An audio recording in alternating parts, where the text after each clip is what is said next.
Have you ever looked at your overworked garden plot and thought, what this really needs is a cocktail? Yes, a real invigorating boost, not for you, but for your soil itself. Today, we're diving into the world of green cocktails for your garden. This isn't just a trendy buzzword, it's a powerful and often overlooked gardening technique. I'll show you how to become a true soil mixologist, expertly blending cover crops to tackle the specific challenges of your patch of earth. I promise, by the end of this, you'll look at humble mustard greens or clover in a whole new light. Let's kick things off with the absolute basics. What exactly are cover crops? Simply put, they're plants we cultivate not for a harvest, but specifically to enrich and rejuvenate our soil. That's why they're often called green manure.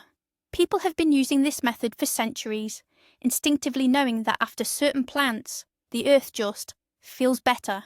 But today, we have the science to back up that ancient wisdom. And the real secret isn't just planting one type of cover crop, but rather crafting the perfect blend, a veritable SWAT team for your soil, designed to tackle your specific gardening challenges head-on. So, why isn't a single crop enough on its own? Why do we talk about cocktails instead of just planting, say, a single crop like mustard? It's quite simple, really. Imagine you want to prepare a truly nutritious and beneficial meal for your soil. You wouldn't feed it just one type of food, would you? A comprehensive approach is key. It's the same with cover crops. Each plant is a specialist. Some have powerful, deep-reaching roots that act like drills, breaking up compacted soil and drawing up nutrients from deep below. Others develop a dense, intricate root system that perfectly structures the topsoil, the most vital layer, making it loose and aerated. Then there are those, like true alchemists, who can pull nitrogen directly from the air and store it in their roots, enriching your soil for free. And the fourth group acts like natural doctors, releasing compounds that repel pests and suppress diseases. When you plant just one type of cover crop, you're only addressing one specific issue. But when you combine them, you unlock a powerful synergistic effect. They begin to complement each other, creating an ideal, thriving ecosystem right in your garden bed. Let's dive into the main groups of our green allies. We'll start with the true aristocracy of the plant world. The champions of soil enrichment, legumes.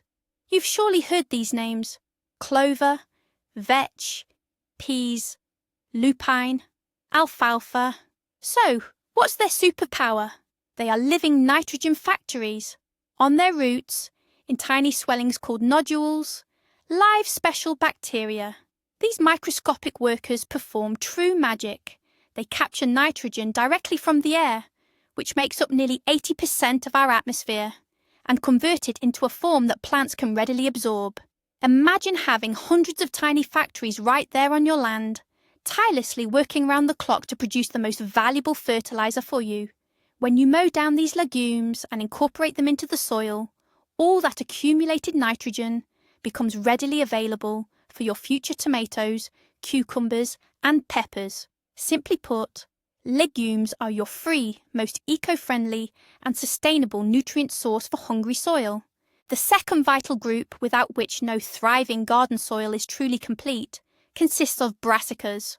Most gardeners are probably familiar with mustard, oilseed radish, and rapeseed, or canola. If legumes act as the chefs that nourish our soil, then brassicas are its doctors and diggers. Why diggers? It all comes down to their remarkable root system. Many of these plants, particularly oilseed radish, develop incredibly robust taproots. Like a natural auger, this root plunges deep into the earth, effortlessly breaking through even the most dense and compacted soil layers. When the plant eventually dies back, this deep root decomposes, leaving behind a complex network of channels. These channels then allow air and water to easily penetrate deep into the soil, helping the earth to truly breathe. But why doctors? This part is even more fascinating. The roots and leaves of brassicas contain unique compounds and essential oils. These possess potent natural phytosanitary properties. Simply put, They act as natural disinfectants for the soil, actively suppressing the growth of fungal diseases like blight and scab.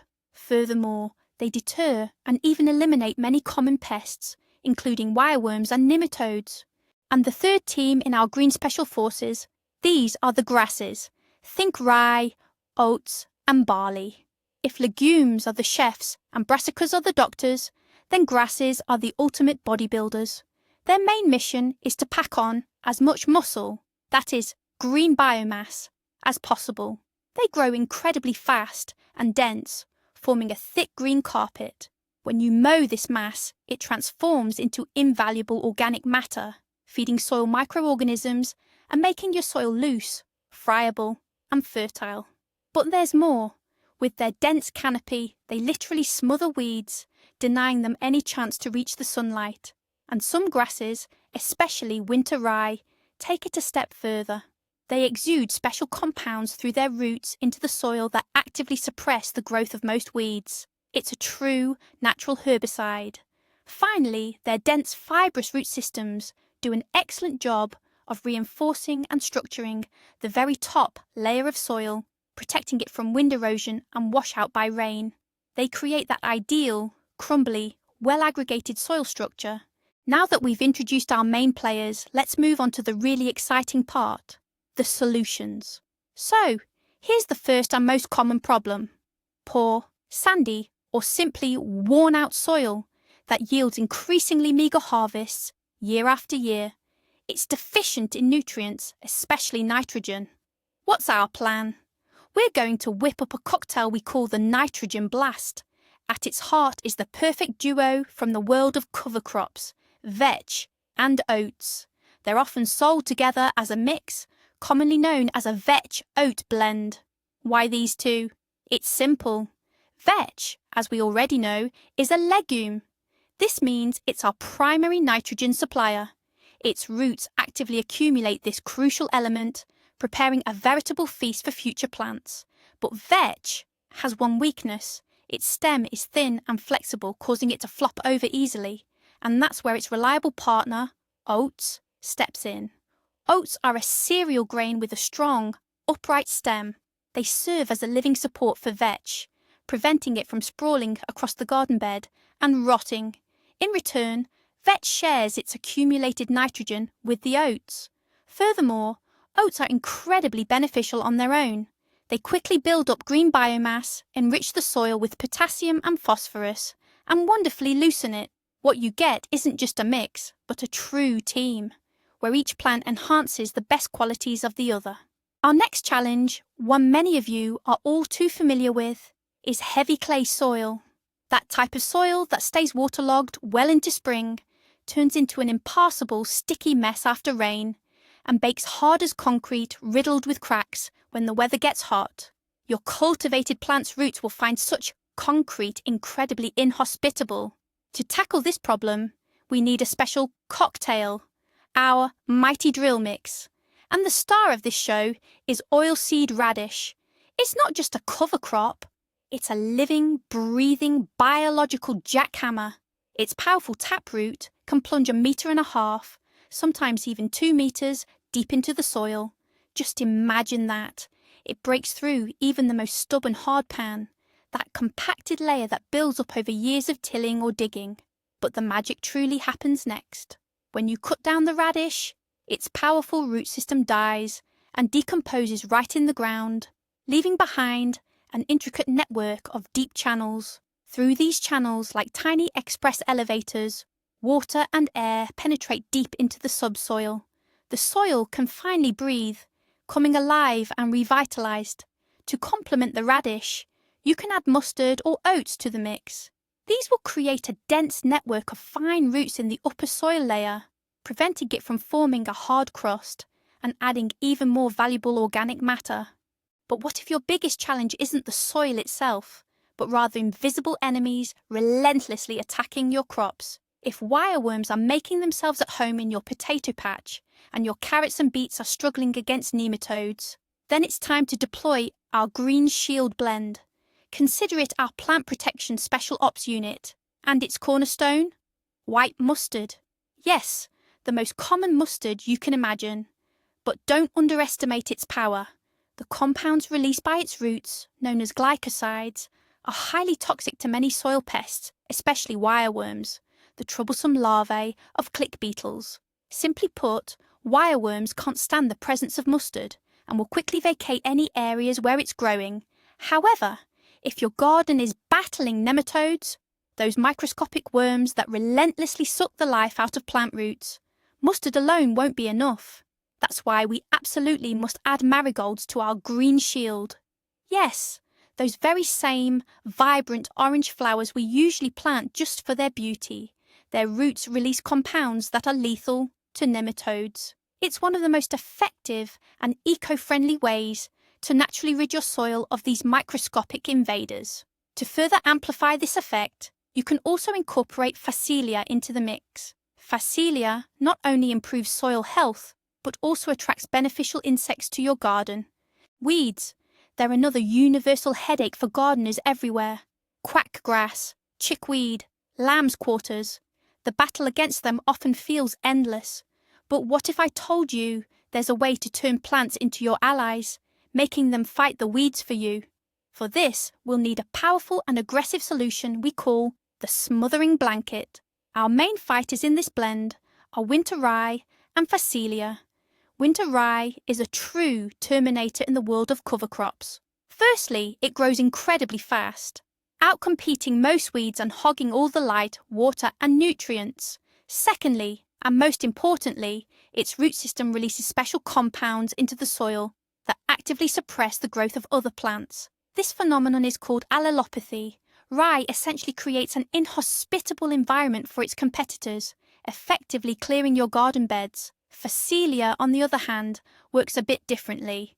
It's not as aggressive, but it forms an incredibly dense and lush carpet of intricately cut leaves. Under this living blanket, not even the most persistent weed can break through. What's more, Phacelia is an excellent pollinator attractor. It'll bring bees to your garden, positively impacting your overall harvest. Together, winter rye and Phacelia deliver a powerful 1-2 punch against weeds, leaving them absolutely no chance. But what if your garden doesn't have one specific, glaring issue? What if your soil is generally good, but you simply want to make it even better, more fertile, and more alive? That's where all-around soil improvers come into play, plants that excel at almost everything, and the undisputed queen among them is Phacelia.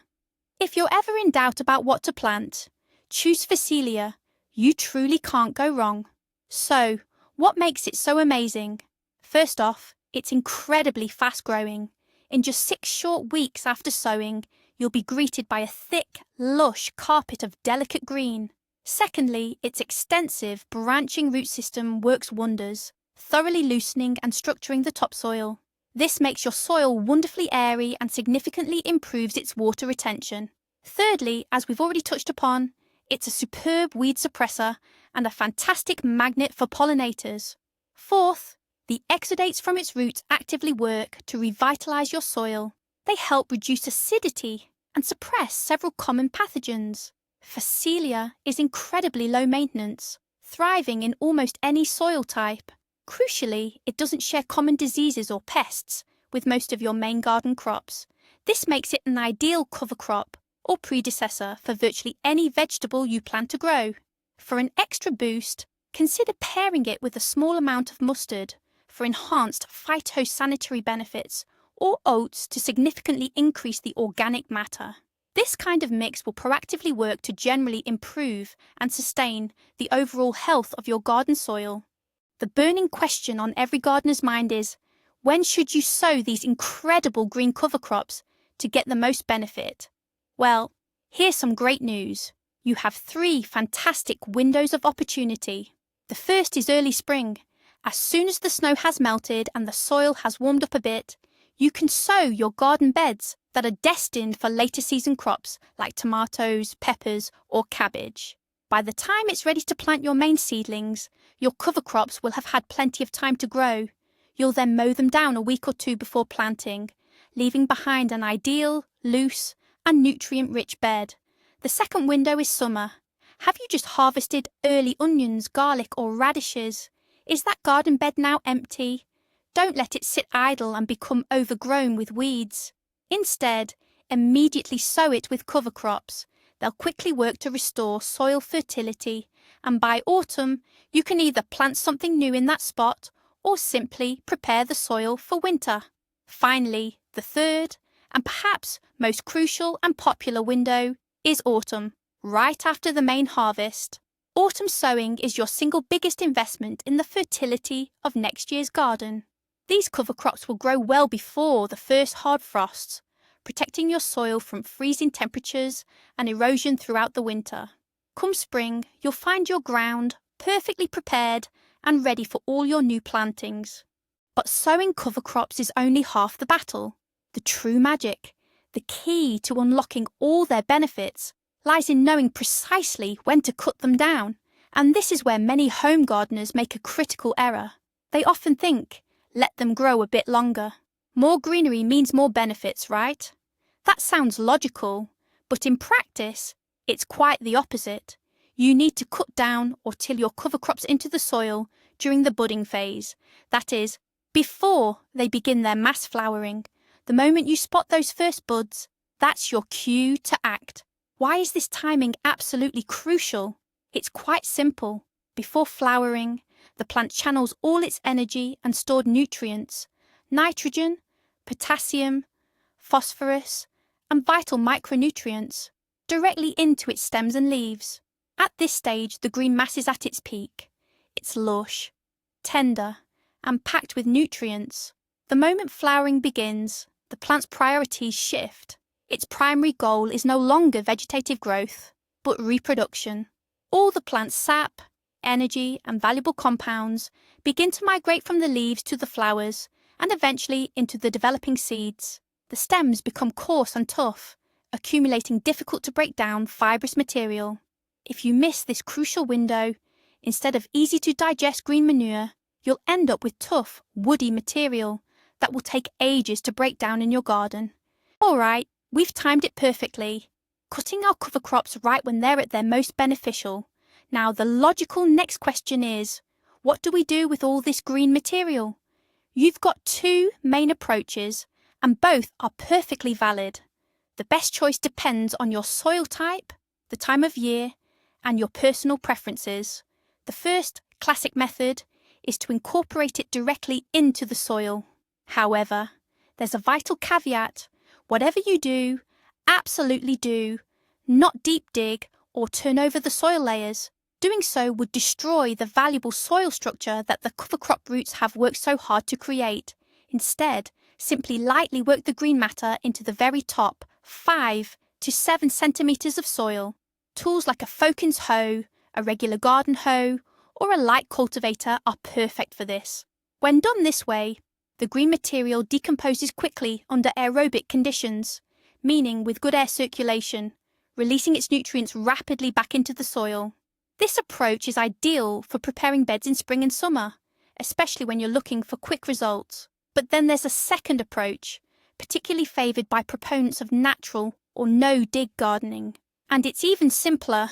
The biggest revelation for any gardener is understanding that cover crops should not be left to flower and go to seed.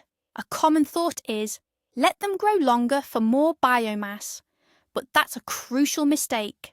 By mowing them down at their peak, right when they're budding, you effectively lock in all their goodness and channel all that benefit into your soil, instead of allowing the plant to go to seed. Another surprising insight is that those common marigolds we plant for their beauty can actually be a potent weapon against a dreaded pest like nematodes. This is genuine plant-based pest control in action, available to everyone. You're not just planting greenery, you're managing an entire ecosystem in your garden beds. So, let's recap. Combining cover crops isn't complicated. It's like making a healthy smoothie for your garden. You gather ingredients from different groups: legumes for soil enrichment, brassicas for pest control and breaking up compaction, and grasses for biomass and structure. Then you tailor a recipe to your specific soil needs. Thank you for watching this video all the way through. If you found it useful, hit that like button, and subscribe to the channel so you don't miss any new videos. Now, a question for you. What cover crops have you tried in your garden? Share your experience or your favourite mix in the comments. Let's compile the ultimate recipe book together.